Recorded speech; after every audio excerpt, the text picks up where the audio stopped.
Samajwadi party और कांग्रेस का जो प्रत्याशी उतरेगा उसके बाद हमें लगता है प्रधानमंत्री जी पूरे देश का दौरा छोड़कर सिर्फ बनारस में आकर टिक जाएंगे अपना चुनाव लड़ने के लिए। बोलेंगे तो आप लोग सच बोलना सीखिए और हम आपसे निवेदन करना चाहते हैं कि केवल आप एक हफ्ते सच दिखा दीजिए, 4 इंजन की सरकार की जमानत जब्त हो जाएगी।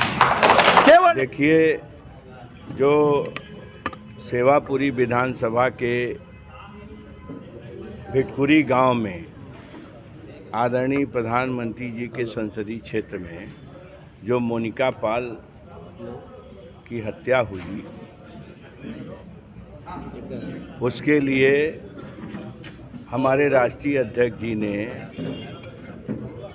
8 दिन इंतज़ार करने के बाद कमेटी बनाई, जिसमें हमारे विधायक धानापुर आपके प्रभुनारायण यादव जी सकलडीहा और हमारे आशुतोष सिन्हा विधान परिषद के सदस्य और हमारे पूर्व मंत्री वीरेंद्र सिंह जी, हमारे जौनपुर के श्री अवधनाथ पाल जी, हमारे ज्ञान शंकर ज्ञानू जी, कुल 11 लोगों की, मनोज राय दुखचंडी जी जिला अध्यक्ष जी, पूर्व मंत्री हमारे मनोज राय दुखचंडी जी और सारे लोगों की एक कमेटी दुखी होकर के उन्होंने बनाया।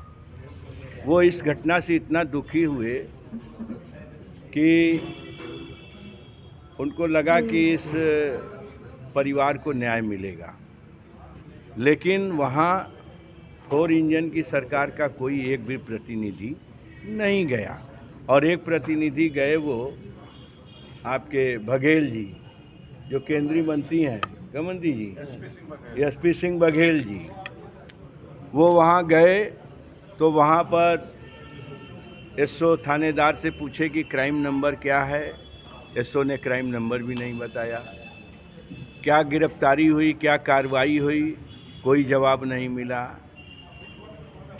तो हमारे कहने का मतलब ये है आप लोगों के माध्यम से, गंगा आरती देख के चले और उसके बाद वो फिर दूसरे दिन आए और गंगा आरती देख करके और फिर अपना चले गए। सरकार की तरफ से, 4 इंजन की सरकार की तरफ से कोई न तो पीड़ा का रिजल्ट मिला, न कोई आर्थिक सहायता मिली, न कोई घटना का खुलासा हुआ।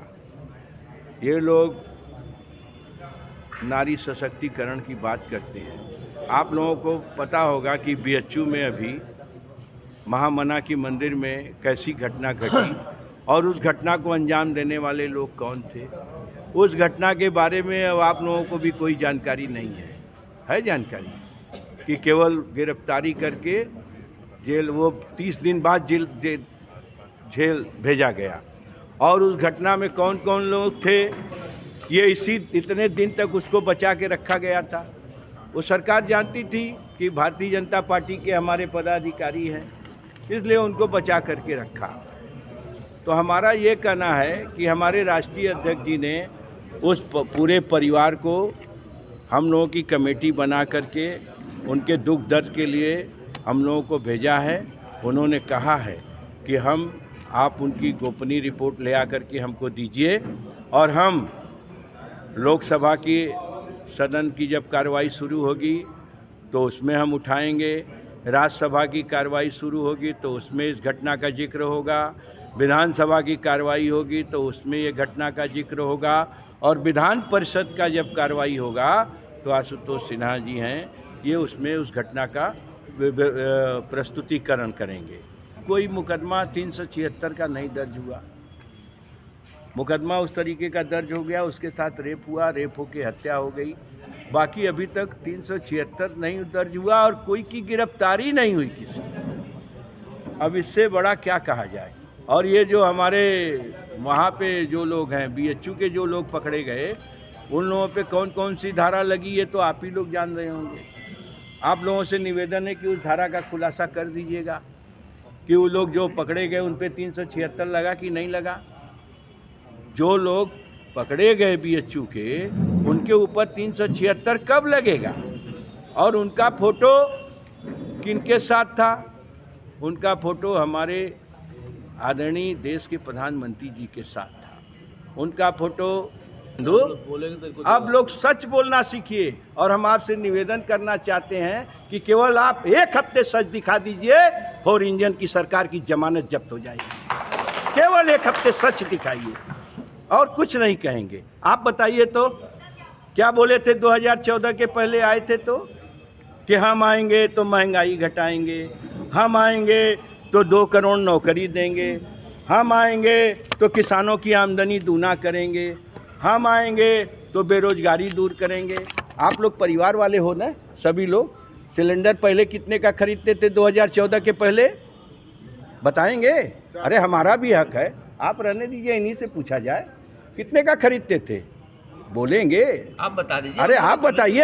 अरे हमारा भी, हम इस देश के वासी हैं, हमारा भी हक है आपसे पूछने का। आप कितने का खरीदते?